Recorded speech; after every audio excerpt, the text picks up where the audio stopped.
அவ்வாறு நோக்கினால் எவ்வாறு நாடுவேன்? கண்ணாடி முன் நின்று பார்த்து கொண்டேன்.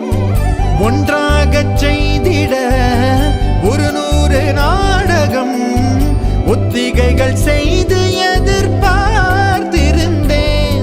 எதிர்பாராமலே அவன் எதிர்பாராமலே அவன் பின்னிருந்து வந்து என்னை பம்பரமாய் சுழற்றி வைத்து உலகுண்ட பெருவாயன் எந்தன் வாயோடு வாய்ப்பதித்தான். இங்கு பூலோகம் என்றொரு பொருளுள்ளதை இந்த பூங்கோதை மறந்தாளடே.